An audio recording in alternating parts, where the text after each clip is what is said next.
Whatever political party you identify with, you are welcome here. Whatever color, culture, or creed you identify with, you are welcome here. If you are vaccinated or unvaccinated, you are welcome here. Now look around. Look around at these faces in this crowd. Take a good look around. This is America the Beautiful. And it's worth fighting for. You are worth fighting for. Your children are worth fighting for. Our freedom is worth fighting for.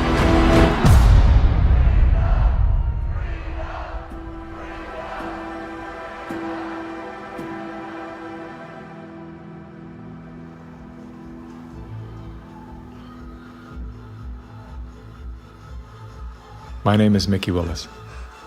I'm a father, a husband, and an investigative filmmaker. I was raised in California by a single mom who did her best to care for 4 children on her own. As a child of the welfare state, I witnessed firsthand what happens to the psyche and spirit of those who become dependent on government assistance. Had my mother known the difference between a hand up and a handout, she may have avoided the trap that kept us living on the edge of poverty, like so many people are today. Living in fear of losing her welfare assistance, Mom remained single and lonely until the day she passed, at 58 years young. Her life was cut short by a combination of toxic cancer treatments and grief. Just 34 days before she passed, her first son, my brother, was killed by a drug called AZT. Hundreds of thousands of innocent people died as a result of that prescribed poison. The pusher of AZT was none other than Dr. Anthony Fauci. The reason that only one drug has been made available, AZT, because it's the only drug that has been shown to be safe and effective. Well, it's certainly nice to know that the future looks brighter. 30 years later, there he was again. Same script, same actors, same performance. These are safe and effective products. Knowing what that man had done in the 80s and 90s, I couldn't believe he was still in a position of such power.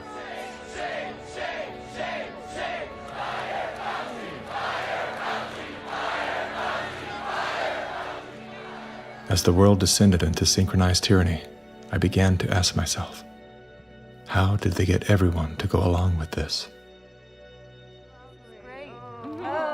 Feels so good. I know. Obsessed with finding the answer, I began studying every moment in recorded history where masses of people devolved into a state of self-destruction. Down that rabbit hole was where I discovered the work of G. Edward Griffin. Gentlemen, again let me say welcome to our home. Since the 1960s, Mr. Griffin has been warning the world of the communist plot to overtake America. Yes, I know. Communism. Mr. Gorbachev, tear down this wall. That thing we've all been told fell with the Berlin Wall. How do you measure such an astonishing moment in history? It was Napoleon who said, "History is a lie agreed upon." Ironically, there's no evidence that Napoleon ever said that. As we're about to discover together, much of our history has been rewritten to serve an agenda that up until recently was invisible to the average person. Average, like this guy. Everyone's talking about the necessity for change right now, particularly here in the US. Over the past few months, as a filmmaker, I've had the honor of documenting the political revolution. That was me in 2016, the year of my political awakening.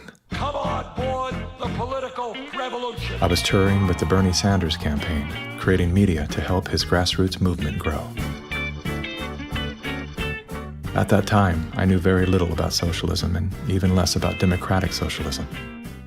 As it turned out, I wasn't the only one. So my Bernie bros, how do we redistribute wealth through taxation without expanding the powers of the federal government? Bernie Sanders!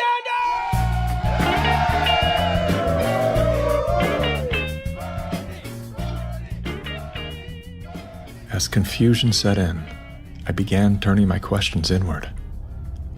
Are they hypnotized? Am I hypnotized? That question, that one simple question, activated some strange sort of faith healing. Suddenly, I could see. How did I not see this before? There were so many red flags. The only solution is communist revolution. The only solution is communist revolution. The only solution is communist revolution. That's right, we need communism. That's what we need.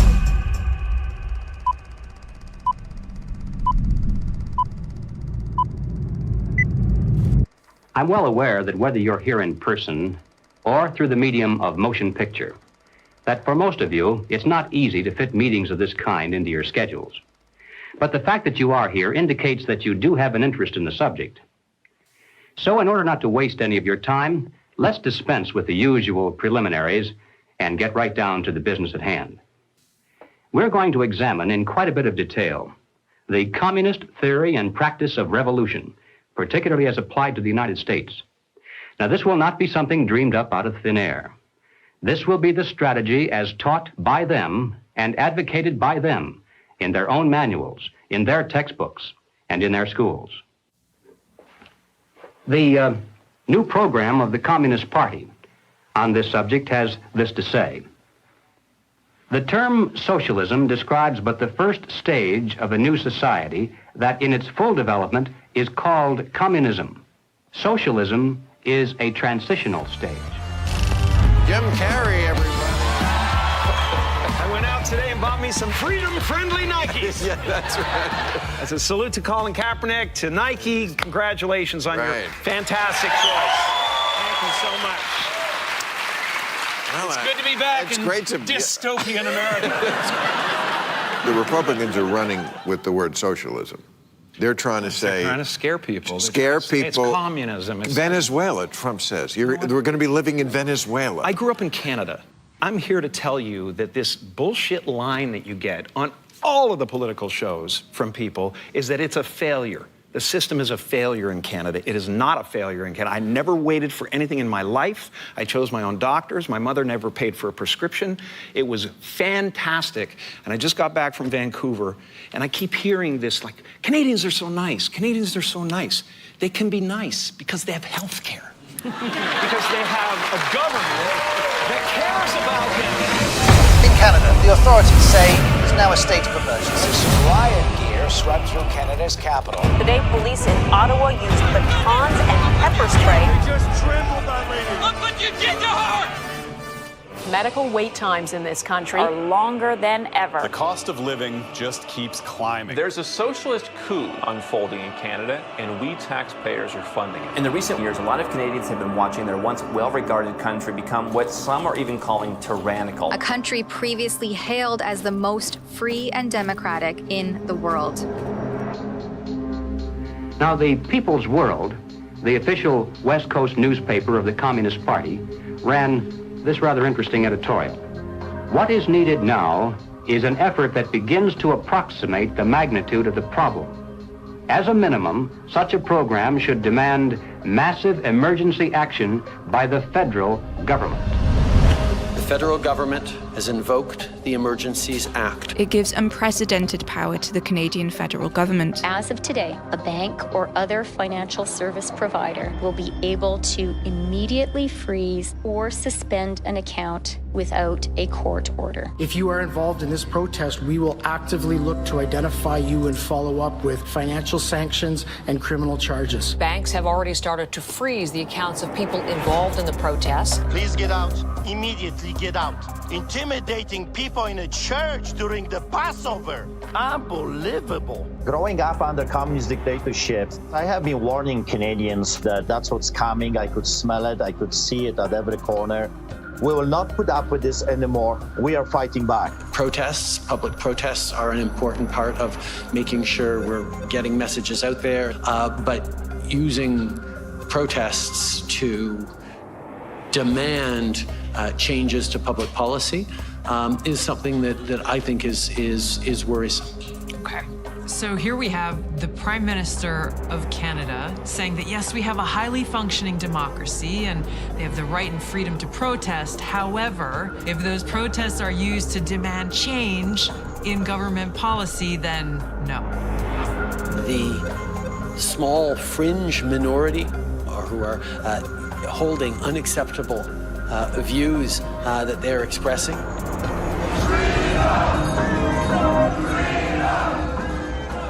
Do not represent the views of Canadians who know that following the science and stepping up to protect each other is the best way to continue to ensure our freedoms, our rights, our values as a country.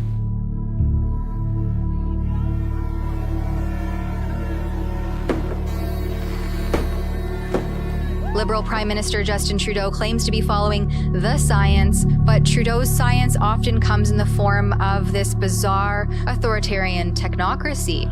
I think that Justin Trudeau stepped on the landmine when he weaponized the banking system in Canada against the truckers.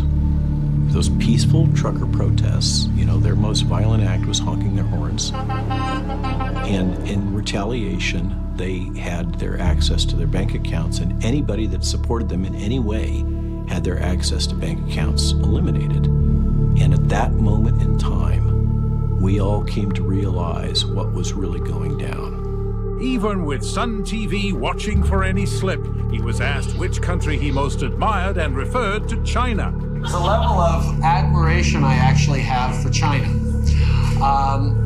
because their basic dictatorship is allowing them. I applaud China for stepping up. I applaud Canada.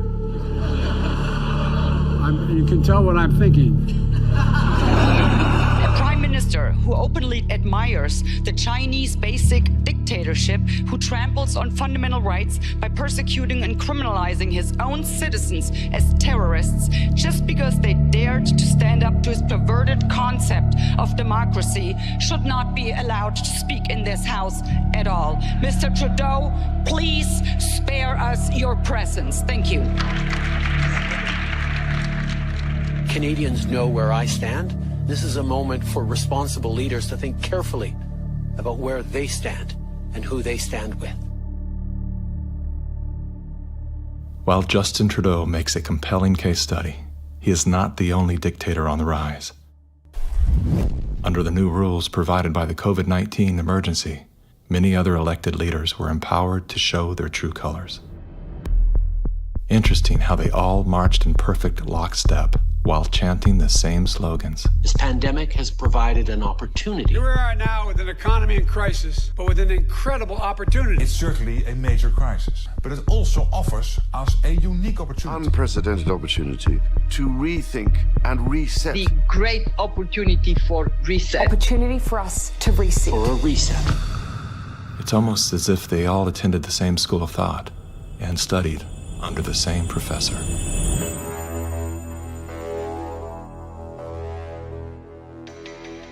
Some people would say this revolution is characterized by the fight of robots against human beings.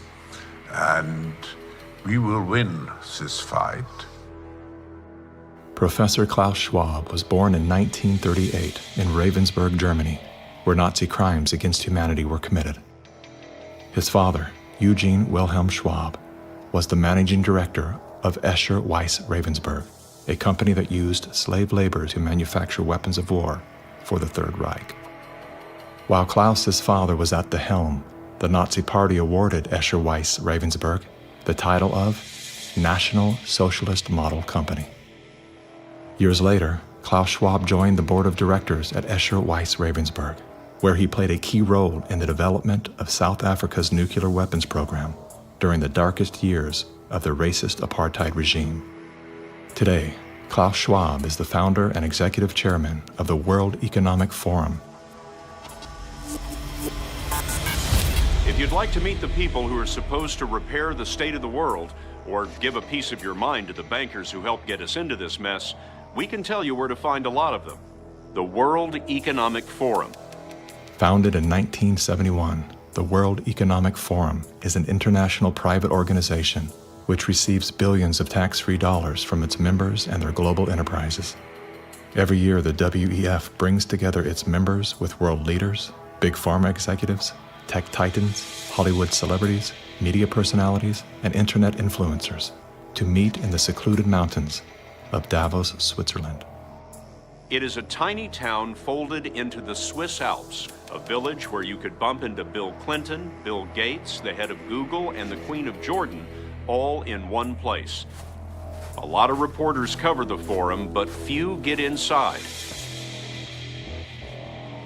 It turns out there are two Davoses, one you see and one you don't. After hours, there are hundreds of private parties where deals are done. People who can't be seen together in public can meet here.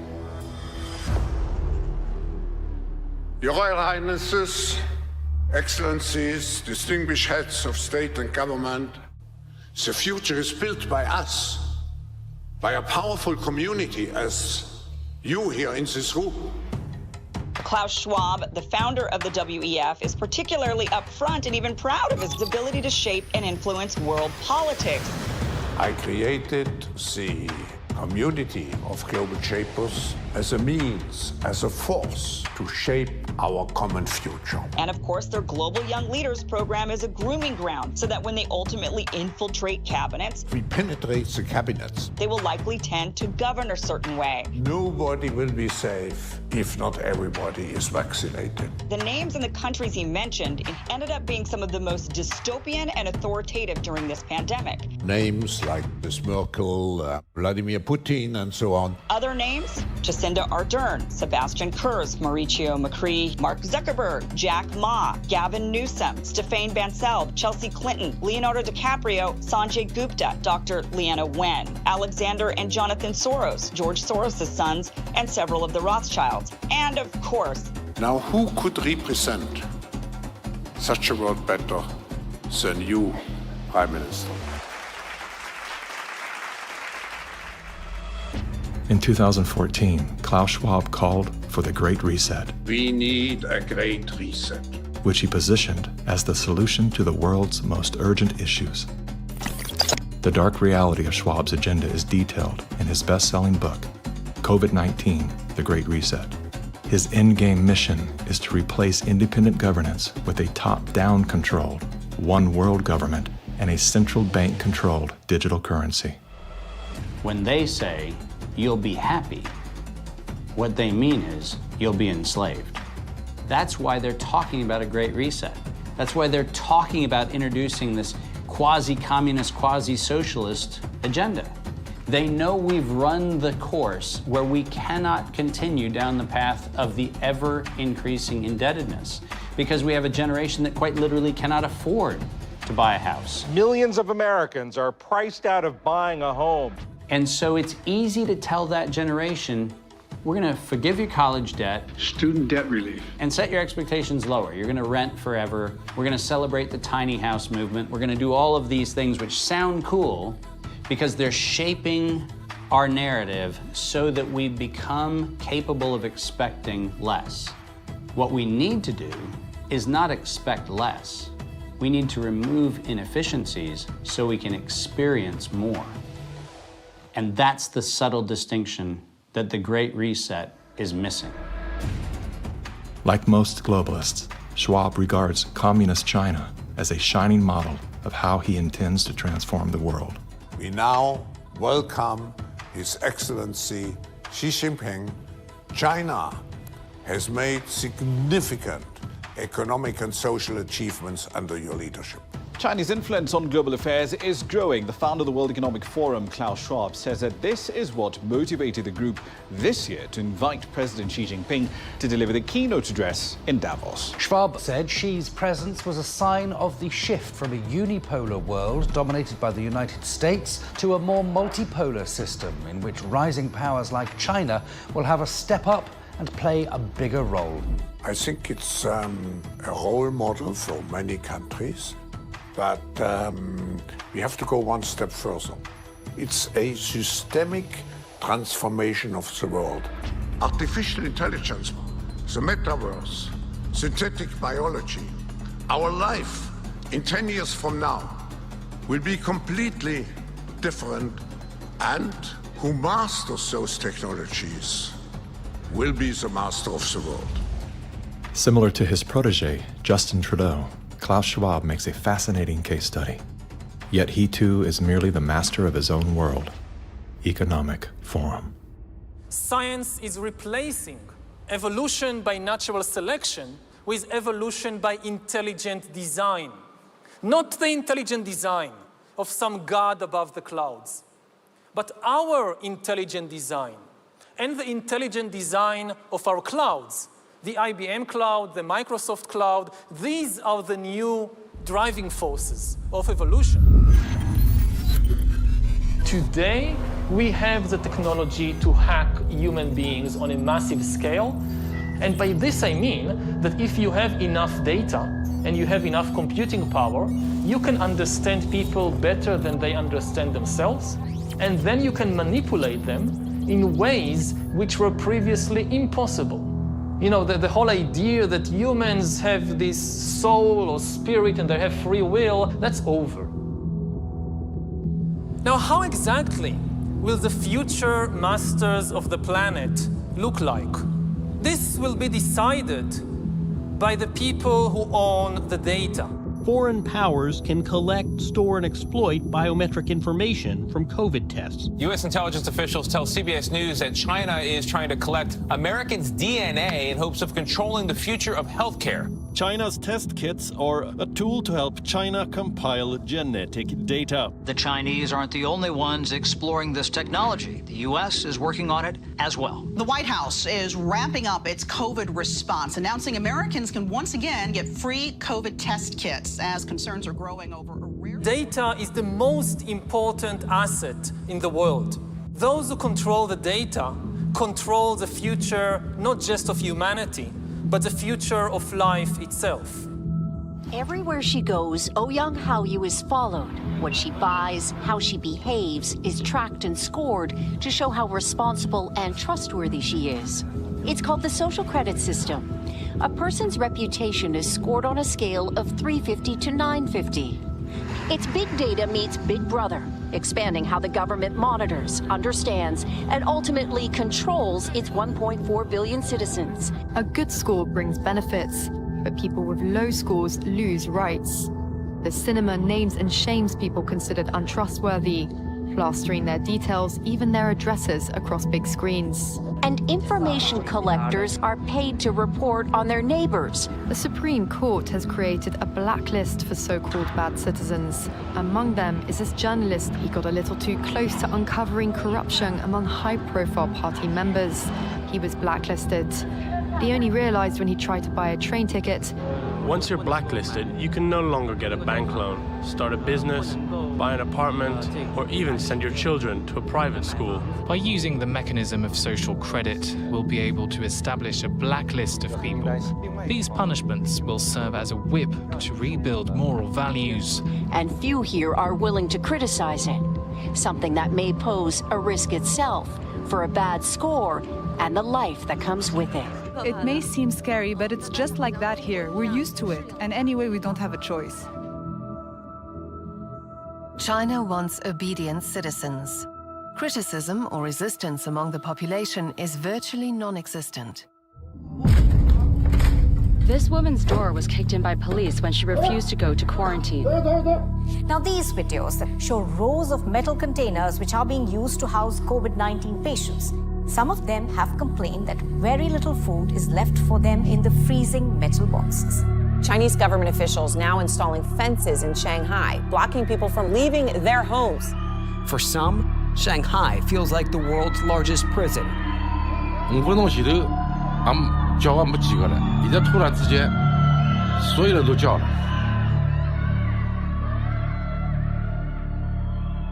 How does a handful of autocrats gain total control over a population of 1.4 billion? I have 2 master degrees, one in clinical psychology, one in statistics. And at the beginning of the crisis, I started to study the statistics a little bit. The initial mathematical models and the initial statistics all had dramatically overrated the dangerousness of the virus. That was the moment when I started to think how it was possible that an entire society and an entire population was in the grip of a narrative which in many respects was blatantly wrong. After a few months it became clear to me that the only mechanism that could explain what was happening in society was what is usually referred to as mass formation.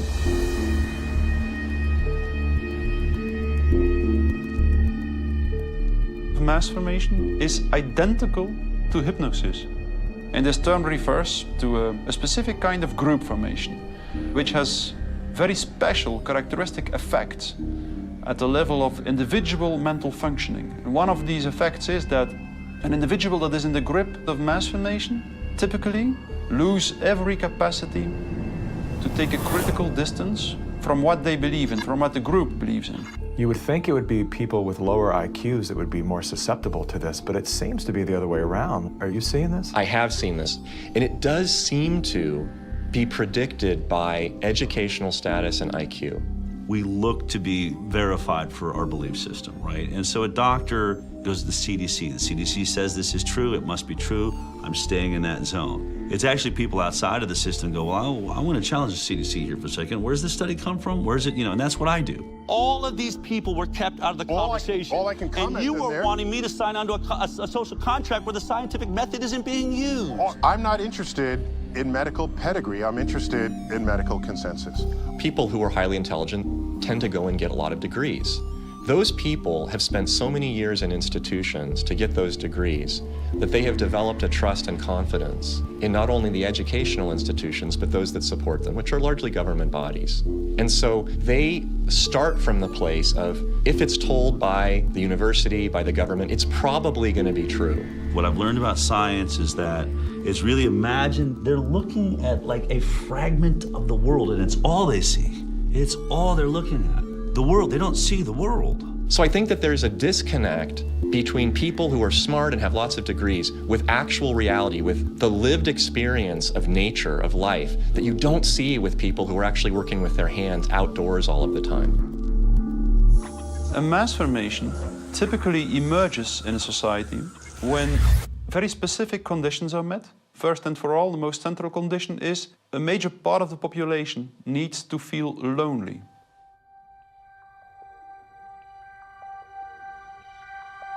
Doctors say the very rules to keep people safe from the virus are doing great damage when it comes to anxiety, depression, and even suicide. And now everyone is suffering, but children are particularly at risk. The real pandemic here is the psychological warfare that's being waged on every single human being. See, if you take a human being and you put them in a chronic fear state, and you couple that with human isolation, what happens is they psychologically decompensate and live in such emotional pain that they will gravitate in an irrational way to anything that you promise them will alleviate that pain. Once people feel disconnected from their environment, they will typically start to experience a lack of meaning-making in life. And under these conditions, if a narrative is distributed through the mass media, indicating an object of anxiety, and a strategy to deal with this object of anxiety, they suddenly, connect to one small object of fear, for instance the coronavirus, and afterwards, people don't feel lonely anymore. They feel connected again. Let me hear it if you've had the Pfizer vaccine. Let me hear it from Moderna, AstraZeneca. Let's hear it from the anti-vaxxers.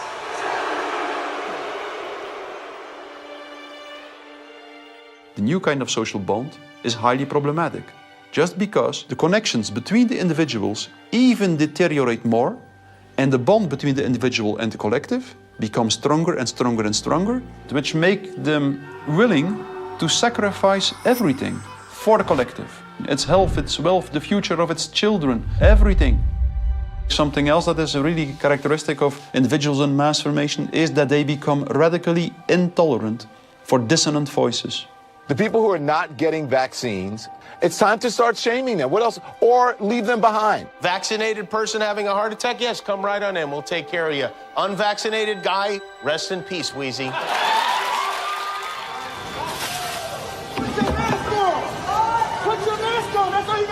We have to stop coddling the morons who will not get the shot. Get away from me, Put it please. on. Does it bother anybody else that she doesn't have to wear a mask that we all do? When are we going to stop putting up with the idiots in this country? You're a schmuck for not wearing a mask. And just say it's mandatory to get vaccinated. Screw your freedom.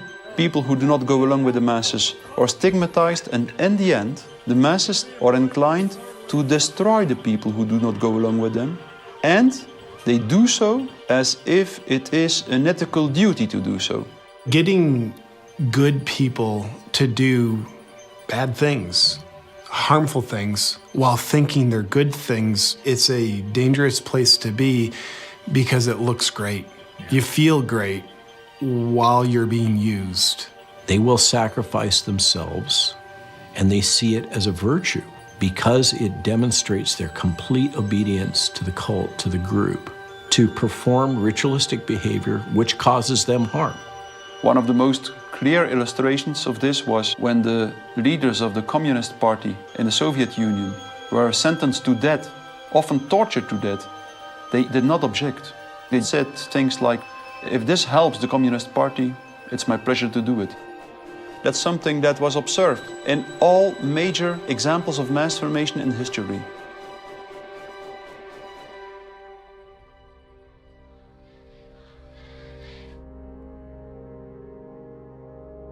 I was born in Communist China 2 years before Mao started his Cultural Revolution.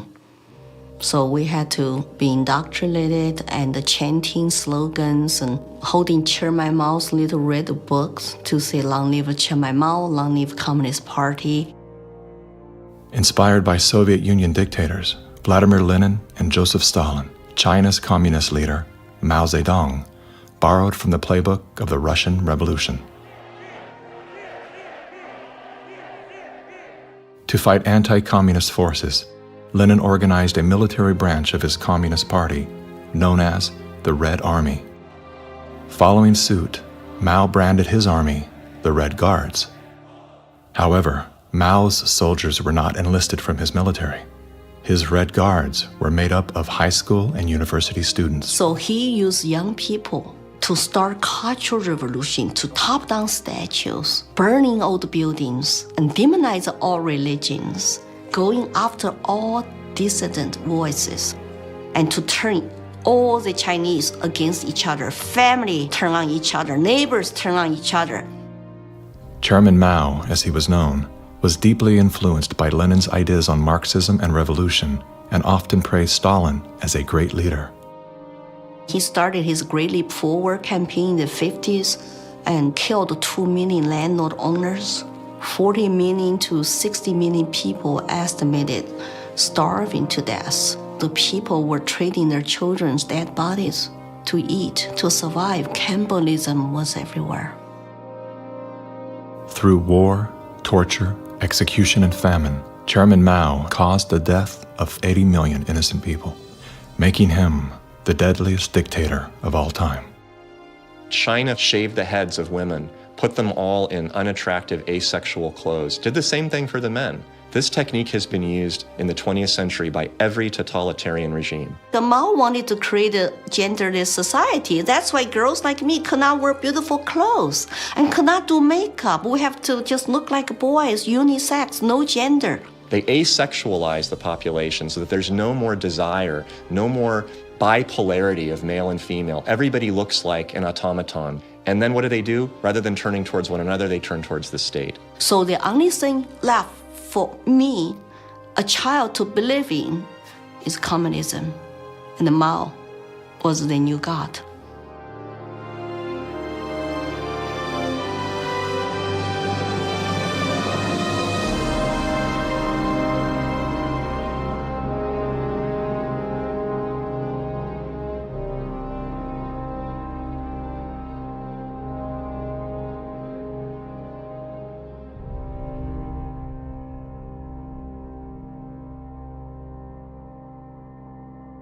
Now, in China, the government is not only cracking down on Muslims, but on other religions as well, as it pushes to assert communist ideology. Here's something else that is banned in China: Falun Gong, a religious movement that emphasizes on spiritual enlightenment and cultivation of virtue.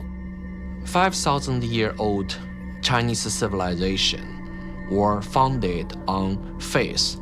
Communist regime is atheist. So any philosophies which encourage people to believe God, believe good things, it's something they don't like. I decided to escape China after serious persecution I have experienced. Under this pretext of COVID-19 coronavirus, the Chinese Communist Party has intensified its persecution. We were arrested several times and detained in various detention and brainwashing centers. Over the past few years, a vast network of camps has been built across Xinjiang. A series of classified bulletins show how easy it is to be singled out by the Chinese government for education and training. The U.S. Defense Department says as many as 3 million are being forcibly detained in re-education and forced labor camps. China calls them thought transformation camps built to prevent extremism from spreading, but reports indicate they're more like prisons. When I was detained in a detention center, I was handcuffed and hung over a radiator pipe with my toes barely touching the ground. And I was hung over there for 3 days.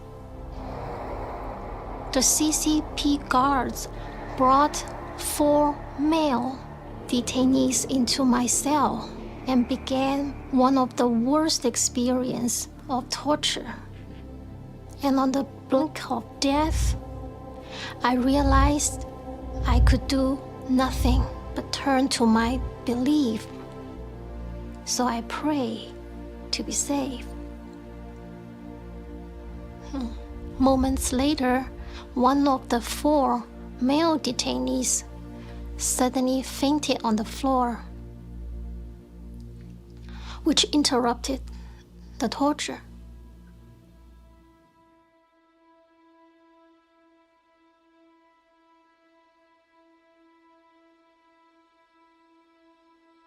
I left China because my parents were heavily persecuted for their practice of Falun Gong.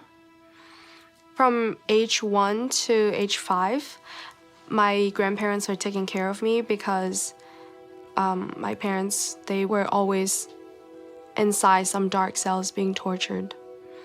My first clear memory of my mother, I was brought to a brainwashing center and saw her being tied up to a chair with like people behind her guarding her, and she had a very thick plastic tube inserted into her nose, and she was being force-fed at the time. She just looked like she was in so much pain, and I was 5 at the time. It's just very traumatizing.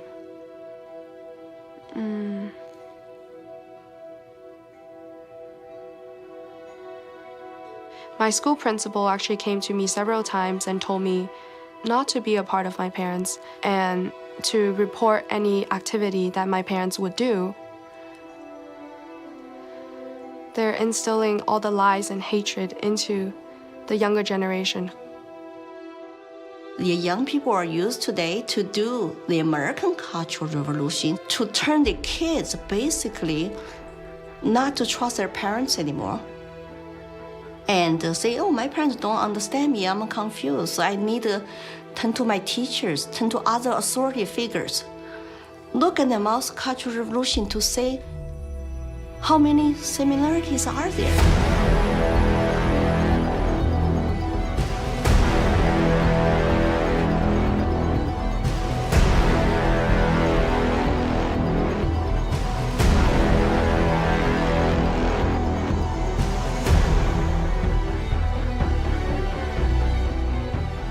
Communism will win.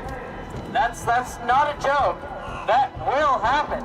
You are happy with what was happening in the USSR between not. 1917. We make a critique of it. That's why we're Maoists.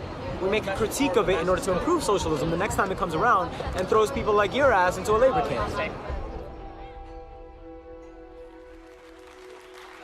Yesterday, I asked ChatGPT, are there any similarities between today's woke revolution and Chairman Mao's cultural revolution of the 1960s? And it wrote back, how long do you have? We recognize that government is absolutely necessary for an orderly society. But following the dictum that government, like fire, is both beneficial and dangerous, we believe in the concept of limited government. And we believe that the constitutional republic created by our founding fathers is the best form of limited government that has yet been devised by man. A republic is a limited democracy. It's a form of government based upon the principle of limited majority rule. Limited so that the minority, even a minority of one, can be protected against the whims and passions of the majority. Now, democracy is a form of government based upon the principle of majority rule. It's easy to understand, easy to sell to the masses, and, I might add, deadly. The fathers of philosophy, Socrates, Plato, and Aristotle, were all staunch critics of democracy. History's greatest minds all observed that even a well-intended democracy can breed deception, division, and ultimately total control by the state. Aristotle wrote that democracy is not just the rule of the majority. Democracy is a system in which the majority is in charge, respecting the basic elementary rights and principles of minorities. If not, democracy becomes a tyranny of the majority. Socrates himself became a victim of this very process. He was sentenced to death by a majority vote for protesting the rights and protections of the minority. This country was founded on the principle that the individual is sovereign over the institution of government. And it's about a philosophy of governance that says that you are a free individual, or a philosophy of governance that says you're serf and you're subject. We have inalienable rights just by virtue of being human. And so their primary responsibility as the government is to protect those rights. These aren't rules to govern me, they're rules to govern the government. Like what you are and are not allowed to do to me. We are a constitutional republic with a representative democracy, so people do vote, but we have a separation of powers. So if you majority vote to eat you for lunch, the Supreme Court can say, no, you cannot. And how do you protect the minority from the majority? You write down a set of rules on a piece of paper. You say, this we can do, that we cannot. At the top of the paper, you write the word Constitution. And then everyone agrees to follow the rules no matter what the temptation. And when you're finished, you've created a constitutional republic. It was Thomas Jefferson who said, "The republic is the only form of government which is not eternally at open or secret war with the rights of mankind." Now, we hear a lot of talk today about right-wingers, left-wingers, extremists, and moderates. The political spectrum concept, if it has any meaning at all, is a measurement scale showing all the variations in government. Now, the extremists at the zero end would be those who advocate no government at all, the anarchists. The extremists at the other end would be those who advocate total government. And who are they? Well, the communists, of course. But also the Nazis, the fascists. No matter what they may call themselves, if they advocate total government control over the people, they are all, by definition, totalitarians.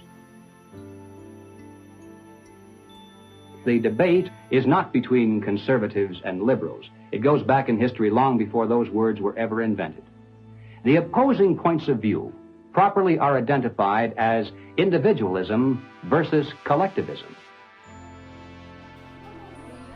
The individualist believes that the rights of the individual must not be obliterated by the desires of the collective or the group.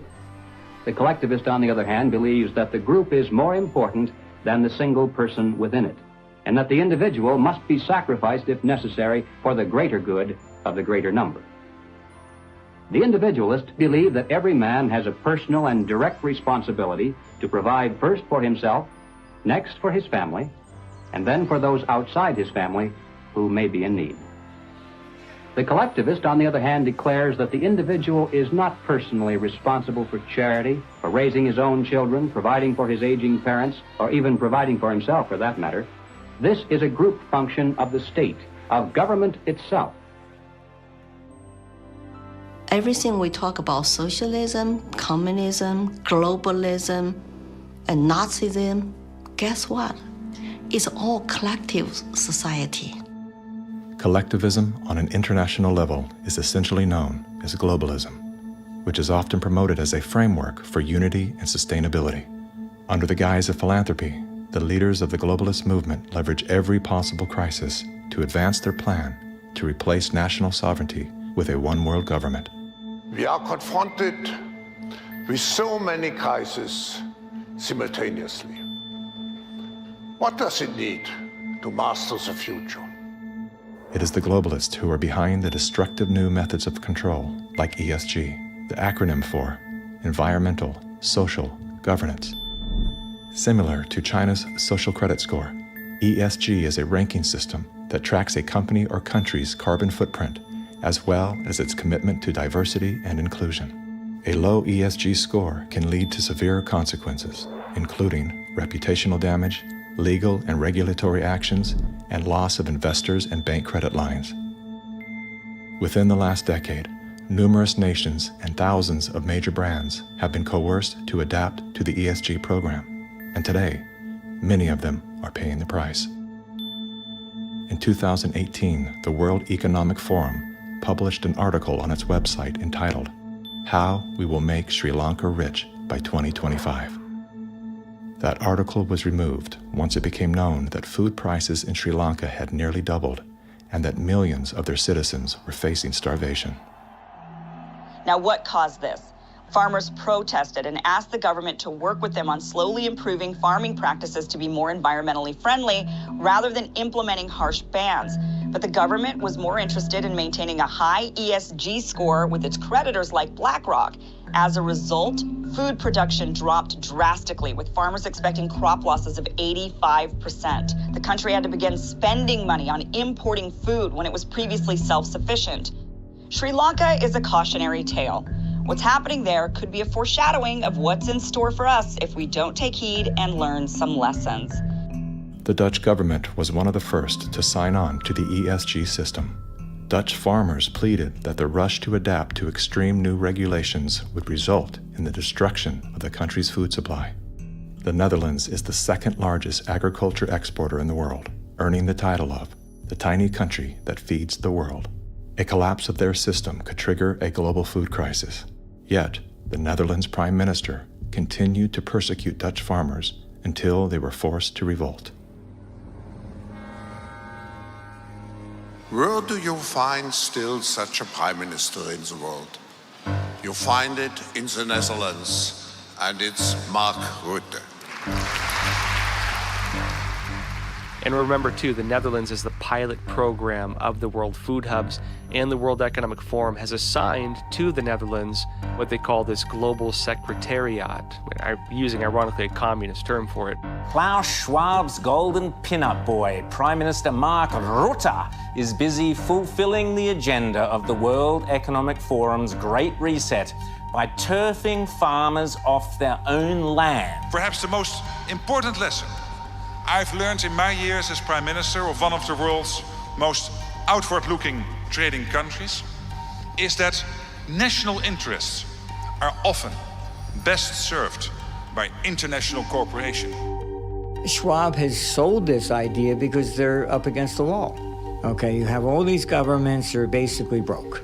So what will happen is if they defaulted, then all the people have lost their pensions, they've counted on it, and they're going to be storming their palaces with pitchforks. Schwab has sold the idea that, well, we go towards Marxism and you can still retain power. None of these net zero climate schemes work without massively disrupting or even destroying the lives of the little people. If you think about what created wealthy people wealthy throughout the many years of our human history, it was the ownership of land. And you have governments right now that are looking to take ownership of real estate, and it's happening everywhere. And you have this movement of individuals kind of going like, hey, like people should never profit off of real estate. And unfortunately, that ideology is what the government is using to take control. If we look at data from 2001 to 2015, there is a slow and steady trend towards more corporations owning single-family homes, apartments, office spaces, and less individuals actually owning real estate. Blackstone Group actually recently raised a record of $50 billion to take homes from American families. During the pandemic, when all people were ordered to lock down indoors, why did governments around the world make exceptions for mass protests? We've all heard the term fire sale. In this case, it's not a metaphor. When a community is damaged by protests, the value of local properties plummet. Investors then gobble up the devalued real estate for pennies on the dollar. In many cases, the leaders of the decimated communities receive kickbacks for allowing this transfer of wealth. Big companies and investment firms swooping in and buying up some of the only affordable homes in your neighborhood. The more you have individuals not own their own home, the more you have individuals not financially independent, creates more dependence on big financial corporations that profit off of mass people. So we are going towards a world where the people are owning nothing. I always say, like, if we don't own anything, well, who does? Bill Gates, business magnate, software developer, philanthropist, nation's largest farmland owner. Gates owns nearly 270,000 It's a reinstitution of Marxism where, communism owned all the property. In his Communist Manifesto, Karl Marx wrote, "The theory of communism may be summed up in a single sentence: abolition of private property." Karl Marx was a German philosopher and social theorist who lived in the 1800s. He is the co-author of the Communist Manifesto, which has been referred to as the Bible of Communism. His theories of class conflict and dialectical materialism were instrumental in shaping socialist and communist movements worldwide. Joseph Stalin, Vladimir Lenin, Leon Trotsky, Mao Zedong, Che Guevara, Fidel Castro, Kim Jong-un, Hugo Chavez, Nicolas Maduro, and many other communist revolutionaries have cited Marxism as the foundation of their political ideologies. Marx rejected all concepts of God, as well as the traditional family. According to members of his own family, Marx was emotionally, verbally, and physically abusive. His wife, Jenny, was plagued by depression, which was compounded by Karl's adulterous impulses and his inability to provide for his children. Despite his privileged upbringing and formal education, Karl Marx was often unwilling to work and instead relied on the financial support of friends and family.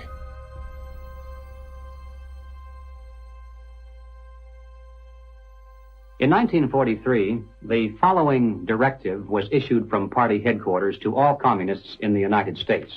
It read, "When certain obstructionists become too irritating, label them as fascist or Nazi or anti-Semitic. In the public mind, constantly associate those who oppose us with those names which already have a bad smell. The association will, after enough repetition, become fact in the public mind."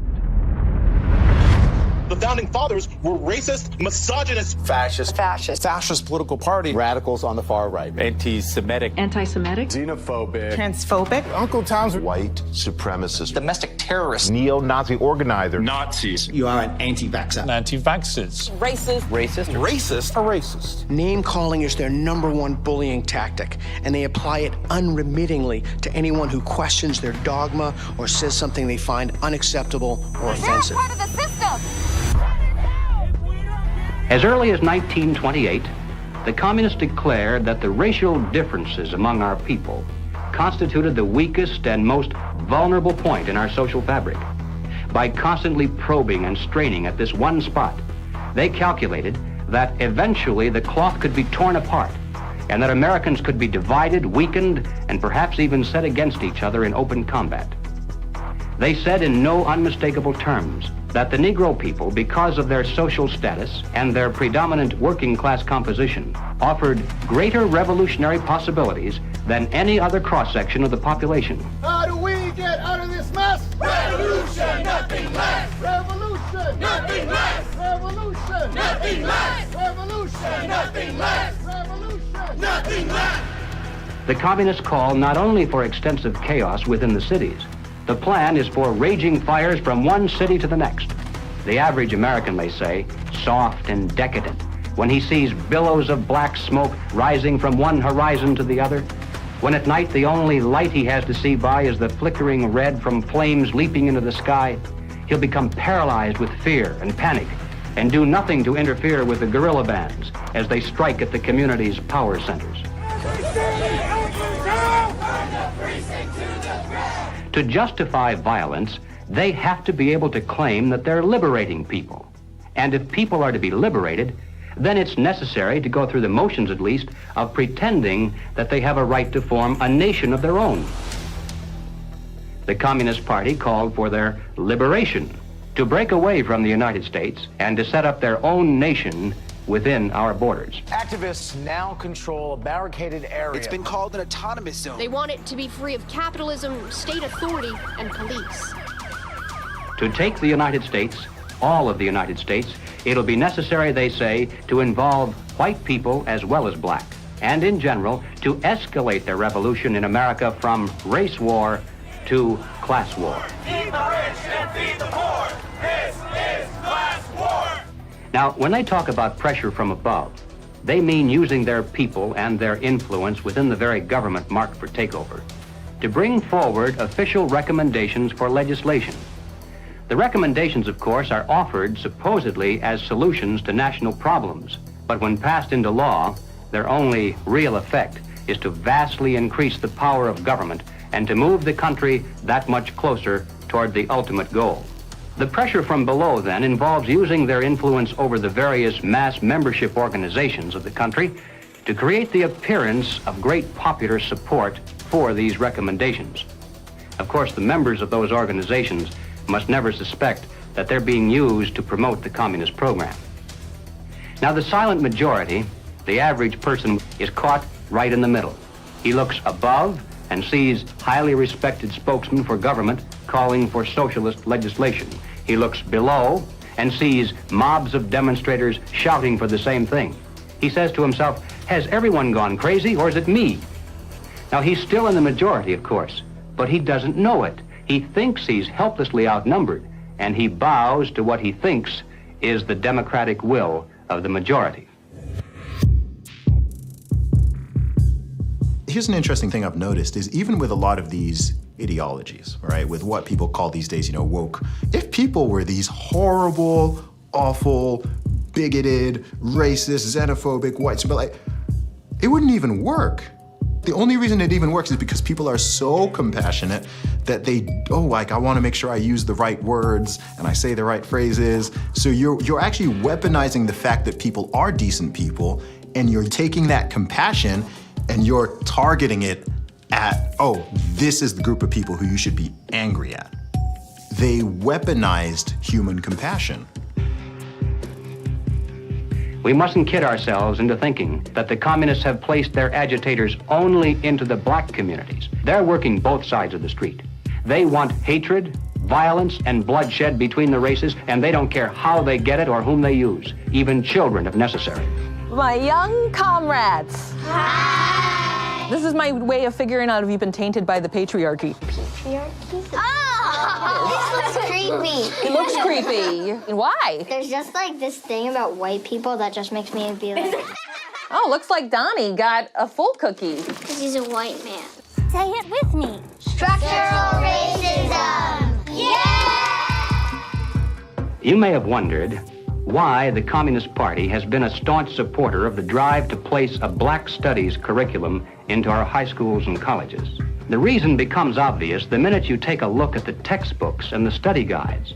Schools are now radicalizing our kids. I mean, this is the volume of the book from Critical Race Theory, and it literally says here, whiteness is a bad deal, and it has a symbol of Satan. You gonna deliberately teach kids this white kid right here got it better than you because he white?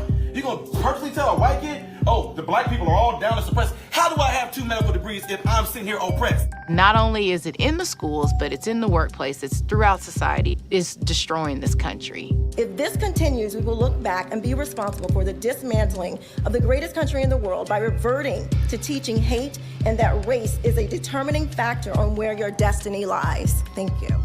Sarasota School Board Chairwoman, what has been the worst of what you've had to deal with in terms of community or parental reaction? The calling of names, tyrant, Marxist, communist, and they want to move kids over to charter schools and private schools without the oversight of the state. And that's wrong. Education authorities in the United States are asking the government to use anti-terror laws and involve the FBI against parents who protest against the way their children are being taught.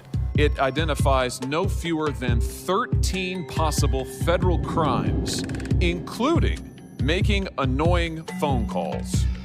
How about this one? They could be prosecuted for using the internet in a way that might cause emotional distress. Over the weekend, Democrats voted to ban gendered language in House rules. And that means no more terms like father or mother. Is the administration's official policy to replace the term woman with birthing people? Black birthing people. Black birthing people. Black and indigenous birthing people.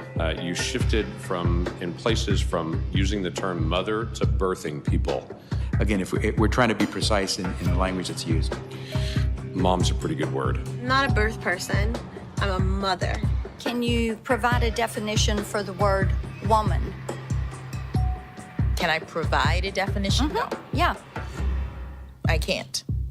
You can't? Not in this context. So I'm not a biologist. The meaning of the word woman is so unclear and controversial that you can't give me a definition? Do you believe then that men can become pregnant and have abortions? Yes. Literally everything that was fought for women's rights is going straight down the drain.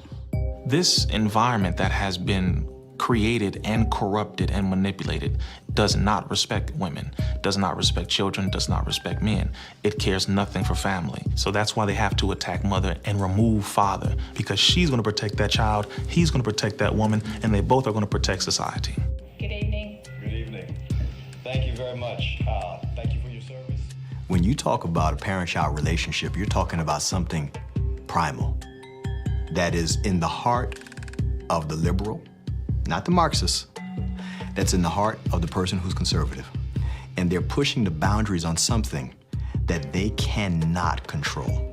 Washington State is on track to lawfully take gender dysphoric children away from parents who oppose transitioning treatment. That is against the Constitution. The only time a parent loses their rights is if there's an extreme circumstance. It's severing the bond between the parent and the child. What they're doing is they're dividing families to take control of the children. The biggest offense against communism is the nuclear family. In Chapter 2 of his Communist Manifesto, Karl Marx wrote, "Abolition of the family. The bourgeois family will vanish as a matter of course." We're here today to represent the millions of Black Americans who disagree with the Black Lives Matter movement. If you go to Black Lives Matter website, it says that we disrupt the nuclear family. That's my wife. This is our 4 children. Why would you disrupt the nuclear family? Because the real objective is to remove the family as a possible alternate source of guidance and support. All totalitarian regimes strive to destroy the close-knit family in order to remove any loyalties that might be higher than to the state itself. I have seen over the years in my practice a steady decline in the expression of healthy masculinity and healthy femininity. The separation between the male and the female is almost complete now. And it's due specifically to the ongoing attacks against masculinity and the degradation of femininity. And if our family structure is lost in the next generation, what do we have left? We're just a bunch of listless individuals living our lives out virtually behind a computer screen and following the orders of the government. Maybe it's because I came in the movement at 17 and a half, so I have just a knack for knowing how to organize young people. I was at our publications table today, and I was speaking to this young person And he grabbed the book and he said, it's like Mal's Red Book. And I was like, man, that's what I was thinking. And it was just really cool to hear him make that connection. I was like, how about you buy like 10 to 15 of these books and you all have like a youth organizing group where you talk about it and you really try to engage this. We need to build off of this. We actually do have an ideological frame. Myself and Alicia in particular, we are trained Marxists. I do believe in Marxism. It's a philosophy that I learned really early on in my organizing career. Investigations into the Black Lives Matter organization has revealed links to groups that are pro-communist China.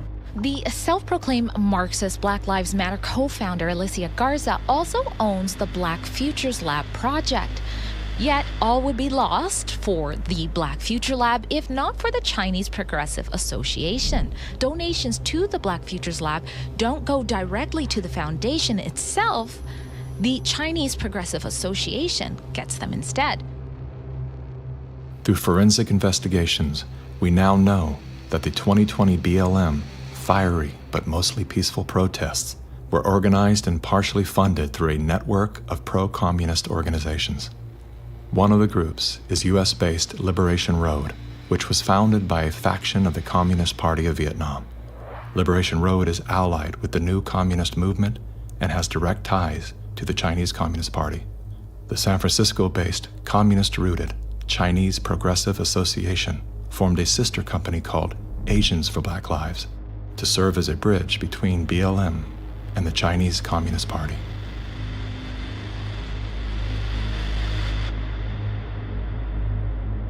I spent a lot of time with President Xi. He's deadly earnest about becoming the most significant, consequential nation in the world.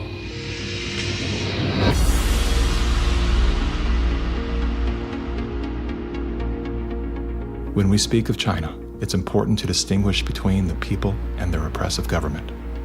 And while the Communist Party of China is undoubtedly America's greatest foreign adversary, it's crucial to recognize that the most urgent threat to the future of the United States resides within its own borders. We're so used to thinking in terms of the old-fashioned concepts of warfare, we fail to realize that the favorite weapons of communist conquest are instead propaganda. Do you know who the greatest propagator of disinformation in the history of the world is? The U.S. government. The slanted view of history. History has been written to tell us a certain story. The 1619 Project is trying to reframe that story. What these people are doing is subverting young black minds to think that the Revolutionary War was fought in order to preserve slavery. And it's based on something that simply isn't true. The tactics of internal subversion. I thought that America was racist. I thought it was patriarchal. I thought our capitalist society was just a means of exploiting people. And I thought all these things because that is what I was told. The preaching of hatred to incite civil disorder. I want to tell you, Kavanaugh, you have released the whirlwind, and you will pay the price. A California man is facing federal charges for the attempted murder of Supreme Court Justice Brett Kavanaugh. Treason, blackmail, the smear. This is the first time Assange is being questioned over the rape allegations. The LA Times ran an article calling Larry Elder a black white supremacist. All committed by soldiers who wear no uniform and who claim to be loyal citizens of the target country marked for conquest from within. World War III that rages around us right now is a political war, an economic war, a psychological war, a spiritual war. As a matter of fact, the bomb, as a psychological weapon, is being dropped on the American people every single day. You probably assume you're safe. That could be a deadly mistake. Bracing for food shortages. And labor shortages. Shipping delays. Supply chain disruption. A new coronavirus variant. The worst virus variant. Ultra transmissible. It can kill you. It can kill you. A surge in crime. A surge in crime. Acts of terrorism. Domestic terrorism. White terrorism. White supremacy. Mass shootings. And nuclear conflict. World War III. World War III. Vladimir Putin. Russia. Environmental doom. Fire, storms, and deadly floods. I don't want you to be hopeful. Science tells us we have 9 years. This storm will kill you. I want you to panic. It is promoting fear. It will kill your children. Feelings of fear. It will kill your pets. The world is a very terrifying place. Unless you get lucky. I want you to feel the fear I feel every day. Walk me through, if you would, what happens scientifically inside our minds when we're in a state of fear, and then how that affects our external choices and the direction of our lives.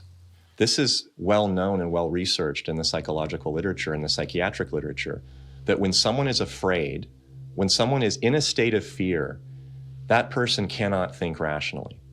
You resort back to a more primitive way of making decisions, which is highly emotionally driven.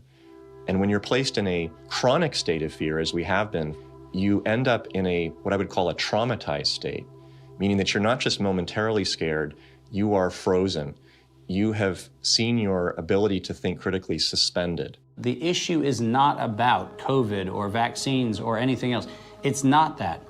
That is the polarizing impulse that gives rise to our general sense of ill at ease, which then amplifies our willingness to fall for reflexive classifications like race or, the isms that we want to fight about. The more we can distract people by creating the illusion that says everything is fearful, the more we can manipulate the population. We were groomed for decades to be fearful, whether it was drop and cover. We must be ready all the time if the atomic bomb explodes. Duck and cover. To protect against the threat of nuclear annihilation, or more recently, the impending ecological collapse of our planet in 12 years that AOC and Greta Thunberg keep warning us about. The world is going to end in 12 years if we don't address climate change. How dare you? All of these fears are grounded to some degree in reality. They're not completely invented, but they are exaggerated so greatly that we cannot actually reason through them anymore. When people are afraid, they won't just accept authoritarianism, they'll demand it. They will demand it. Somebody do something. Somebody take charge and tell me what to do. Like, where do I stand? Where do I walk? What do we do? What are the rules? And again, people in power always use that, right? What do they say? Never let a good crisis go to waste. We can take this and we can now enact policies that normally we wouldn't be able to get away with. Maybe in a couple of decades, when people look back, the thing they will remember from the COVID crisis, this was the moment that we agreed to be surveyed all the time. And maybe even after the event is over, maybe we can still keep 30%. And over time, multiple crises, suddenly you have a government or an individual who has far more power than they're actually supposed to. The leaders of the mass, the people who pronounce a narrative in public space, usually are hypnotized themselves. They believe they need to reshape society to be able to deal with the challenges society faces. And they believe so fanatically in that ideology that they think it's justified to manipulate and cheat and to use all kinds of narratives to convince people to go along with that ideology. We're going to go visit Mom. I'm going to bring the home family to see Mom. No. We will shut you down. We will cite you. And if we need to, we will arrest you and we will take you to jail. You either get your tests done and make sure you're cleared, or we will keep you in a facility longer. It's going to be very hard for people to do a lot of normal life unless they can prove their vaccination status. Such as, you're not going to work in this particular agency or institution, you're not going to be able to go to this college or this university. Once we start doing that, you will see more and more people willingly get vaccinated. If the fear of losing your job, your friends, family, and future isn't enough to coerce you into submission, perhaps these incentives will entice you to willingly comply. It's everything from cash prizes to college scholarships. Now offering kids 12 and up limited edition Avengers comic books. Thousands of prizes available, including cruises and Super Bowl tickets. They're giving away Ford F-150 trucks. They're giving away shotguns and hunting rifles. Marijuana dispensaries are giving away joints for jacks. Krispy Kreme announcing this week a free donut. And yes, free beers. That's right. Get a shot and have a beer. Today could be your lucky day. California's vaccine lottery. One grand winner to take home up to $5 million if you get vaccinated next week. They made it exciting, right? There's a reason people go to Vegas. It really could be somewhat lucrative if they aren't already persuaded. 13-year-old Joshua says one of the best parts of getting a shot at Mickey D's, lunch on the house. Just think of this when you think of vaccination. Vaccination. If you need luck with love, dating apps are offering incentives too. Vienna Brothel is providing COVID-19 vaccinations and giving those who take up the offer a 30-minute session with a, quote, lady of their choice. We have finally found the one thing that makes us all more attractive, a vaccination. To love one another, as Jesus said, get vaccinated, get boosted. Do you think that it's being posed as politics, but it's behaving like a religion? Because it's acting like a religion. Yeah. It's dogmatic, it's absolute. It's, if you do not believe in it, you are condemned to hell. Maybe this is a new religion.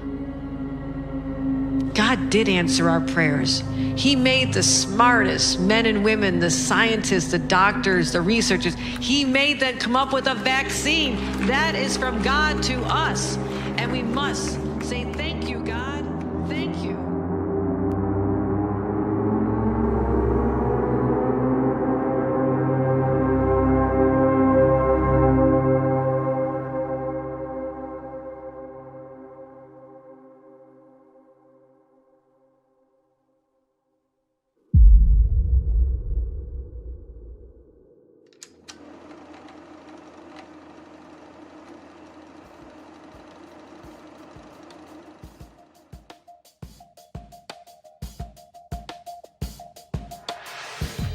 There was a time, and not too long ago, I think, when we could have pulled ourselves out of this without too great a sacrifice on the part of anyone.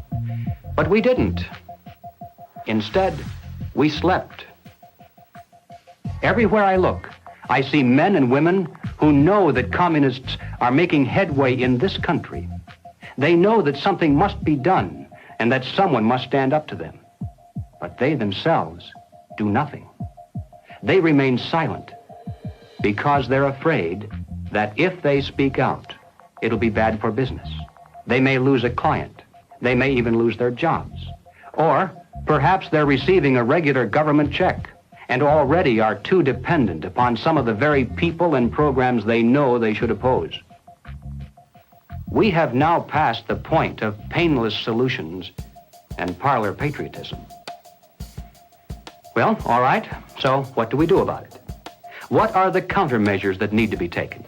And where do we begin? Before we finally win this battle, and I should hasten to say that there's no doubt in my mind that we're going to win. I'm increasingly convinced of this. But before we finally do see victory, we must carry the truth to every man, woman, and child in America. I have no idea of what each of you is going to do in the critical days that lie ahead. It may be much, it may be little, it may be nothing at all. I don't know. Only you can answer that question. But ladies and gentlemen, whatever it is you decide to do for your country, do it soon. Do it now.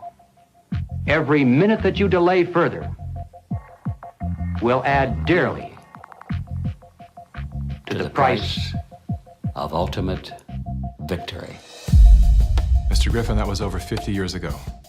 Where are we now? Hearing that phrase after all these years is kind of a shocker because I didn't realize really at the time how accurate it was going to be. But we're in the middle of it now, and so the ultimate victory is still ahead of us. How did you know way back then what would be happening today?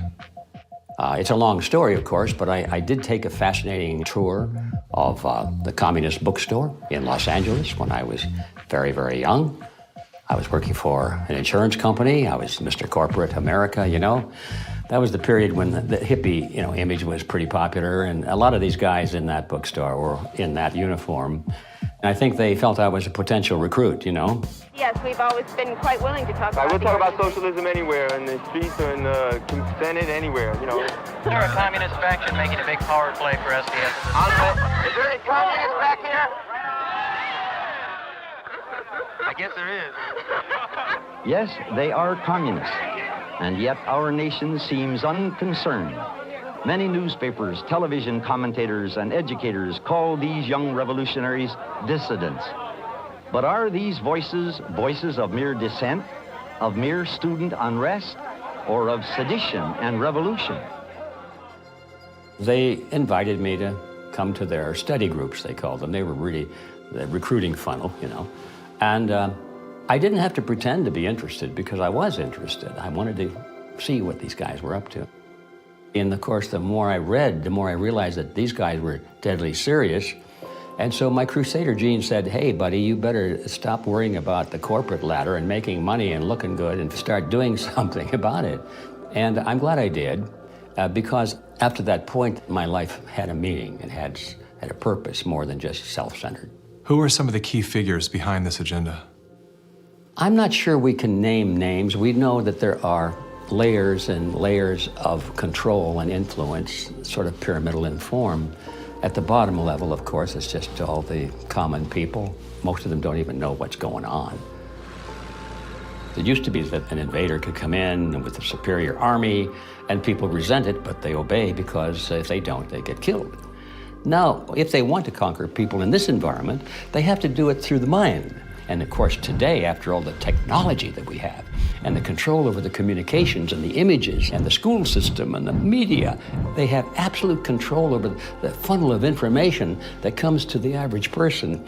And the average person, if they're not aware that there's a real war going on for their mind, they will be helpless.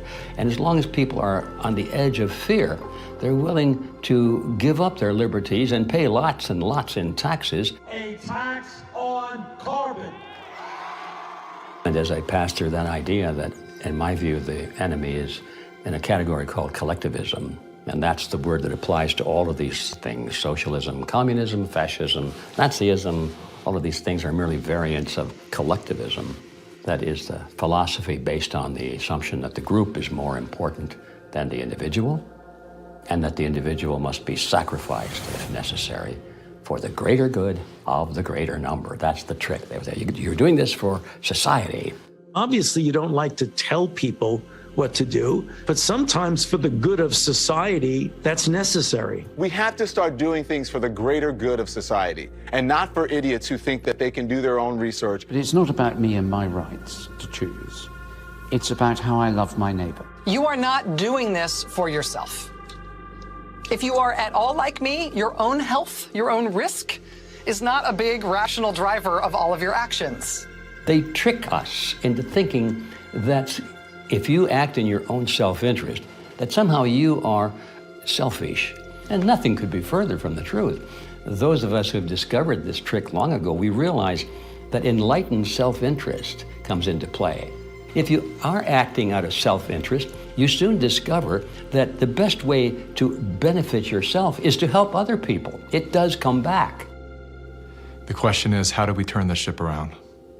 I think that the path to political hell in America has been voting for the lesser of two evils.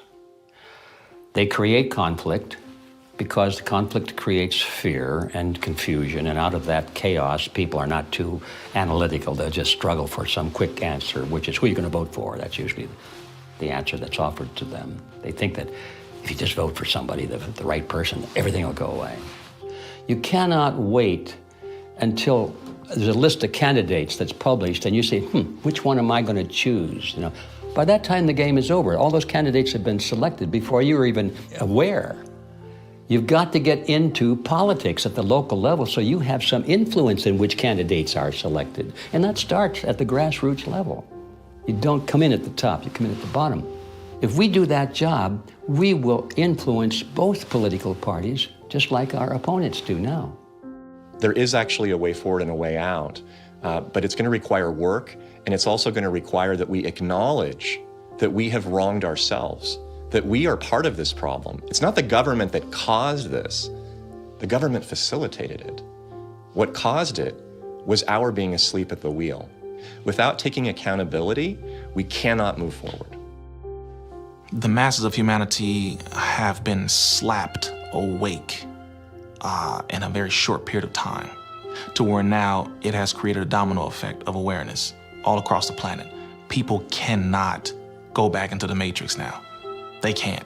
A lot of people are trying to, and they can't. We have the right as citizens in this country to abolish government and create a new one.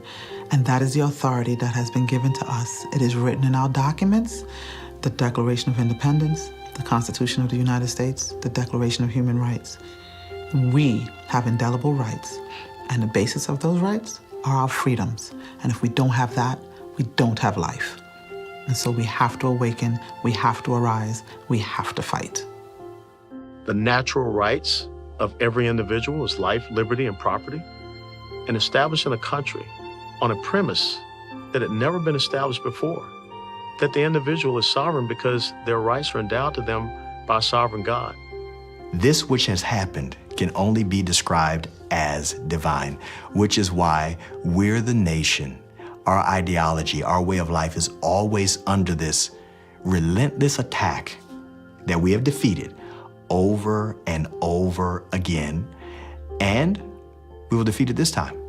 We're all fighting with each other, and the way that we combat that is doing the opposite of what these war overlords want us to do, which is fight with each other. We should be learning how to forgive and inviting other people to the table even if we disagree with them, and extending grace to one another even if we know that they've done something that we totally disagree with, because that's how we ultimately are going to heal as a nation, is understanding that we all come from different walks of life and we all live here together, and let's start talking. The only real problem that's existed in the world, it's division. It's that people are not getting in rooms, willing to speak with one another, see each other's hearts, and get to know, hey, what do you believe? What do I believe? And is there a way we can actually work together to solve these problems? And I'm willing to bet that most of the Gen Zers would say yes. That's what we do right now, and that's why I'm glad we're at the age that we are, because we can be leaders of that conversation. When I started to realize, like, wow, freedom's a polarizing concept for some reason. Thought this was America. Is this America? It is? Okay. World's different than I thought. So my fear was, I could lose everything. I could lose my audience. I could lose my business. But I knew, especially having a son come into the world, I am imprinting something on his beautiful, innocent, fragile psyche and heart. I'm imprinting the man that I am, or I'm imprinting a hollow shell of the man that I refuse to be. And I knew in that moment, I'm willing to risk losing everything to do that. I would rather pick up cans on the side of the highway to feed my family than to live out of alignment with my truth and betray my son. Just say no. Rise up in a nonviolent way. They can't imprison everyone. They can't fire everyone. But they can fire individuals that are separated and don't work together and give in to the fear. And don't sacrifice your future for a few conveniences now in the present. You should sacrifice maybe the present conveniences so that you're going to have a future. The media has done a good job at stripping from us our ability to think on our own and for ourselves. If we can get back to that, I think that we can build a stronger America. In my opinion, the first step you have to take is you have to get out from under the control mechanisms. And that means blow up your TV, don't listen to the fear porn, and set yourself free of debt, which is what controls you and controls everything around you. It is the weapon that is used. The most important thing is always that the dissonant voices continue to speak out, and, also extremely important, that they don't start to form a mass or a crowd themselves, because that happens very easily as well, Once a large-scale mass formation starts, the people who do not go along with them feel threatened, and they can start to form a mass themselves. So it's extremely important not to form a mass ourselves. That means to form a group, a coherent group, and that what unifies this group should in the first place be the fact that everybody who belongs to the group can have his own opinion and can speak in his own way. What matters most to you?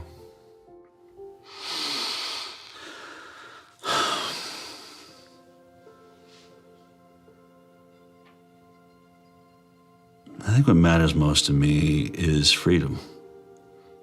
Freedom. I want as little laws as necessary to keep us from killing each other. I mean, I get it. There's crazy people out there. We have to find a balance. In the end, I want my children to live in a world where they're free to dream, to take risks, to fail, to succeed. Hardship strengthens us. We wouldn't have had the American Revolution and the beta model for the American Constitution, the beta model of a republic in the modern world, unless the tyranny of King George had been unbearable. All the good things in life usually are a result of some kind of a rebound against something that's very not good at all, very painful. I mean, I think about if someone had jumped in there and taken away my failures. I can't do what I'm doing now if someone had kept me from really hurting, really learning lessons that were hard to learn so that I would never make that mistake again.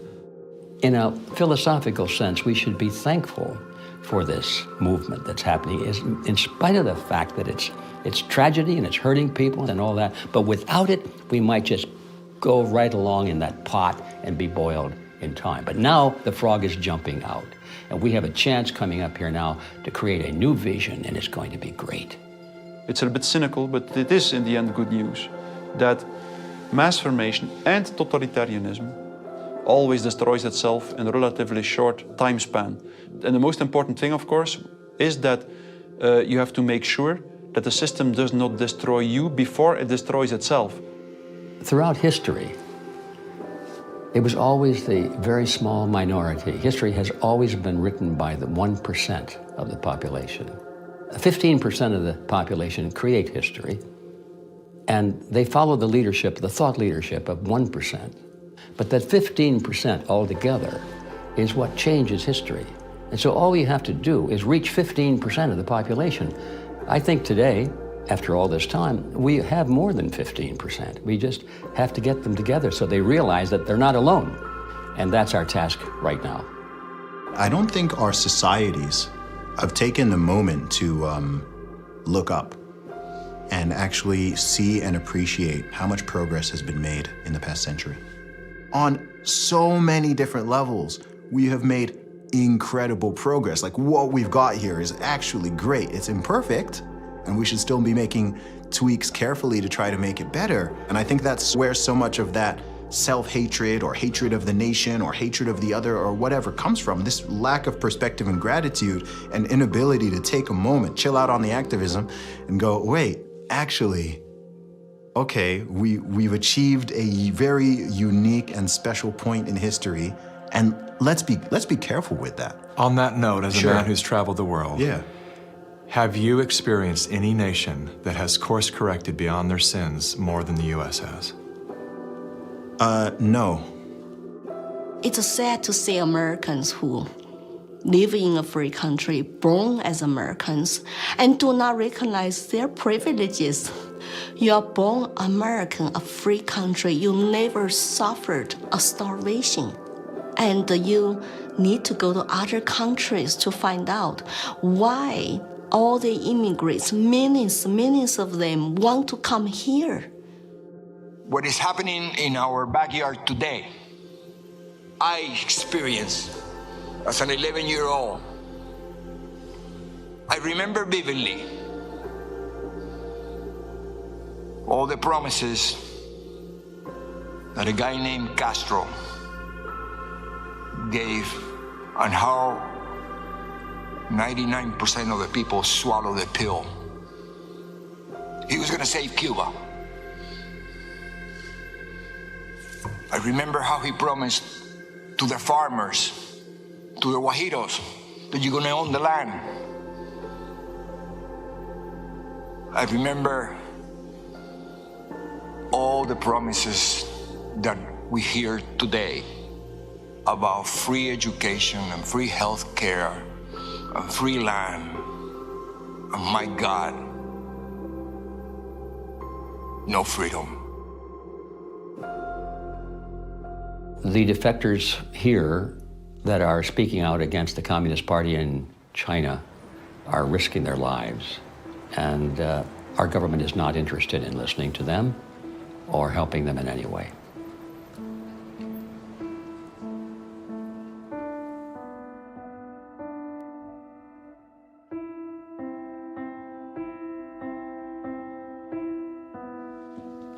I have been in America for 10 years. I saw a lot of Americans with wonderful hearts. America is a beacon of freedom. I'm happy living in this land to practice my religion and to have a peaceful life. That's my hope. America is last stand on earth for freedom. If we lose this country, the world will be a very dark place. I have 3 children in this country. I want to protect their American dream. So here I am, you know. I've noticed that every time you speak about America, your eyes fill with tears. I do love this country. No place to go. And I just hope people can hear my stories. For past 5 years, I've been telling the same thing. I have no political agenda here. I just want to live American dream and my children live American dream. Sorry about that.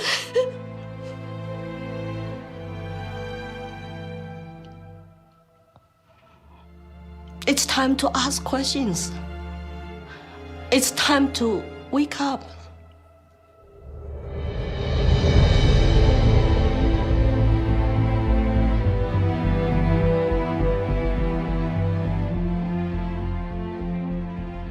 We've been brought together in this moment to face the urgent choice between dehumanization and rehumanization.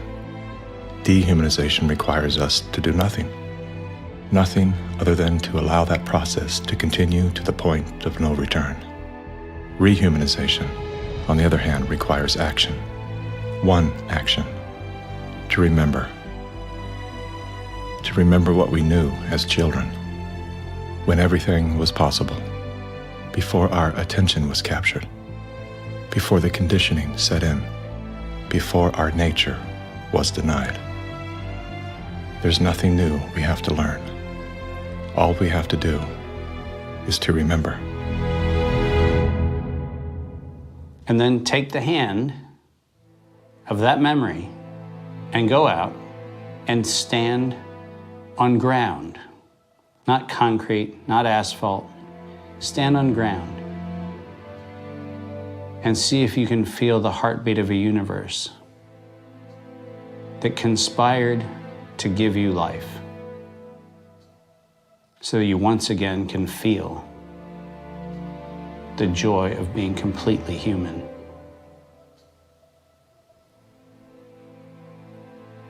And then never forget that moment.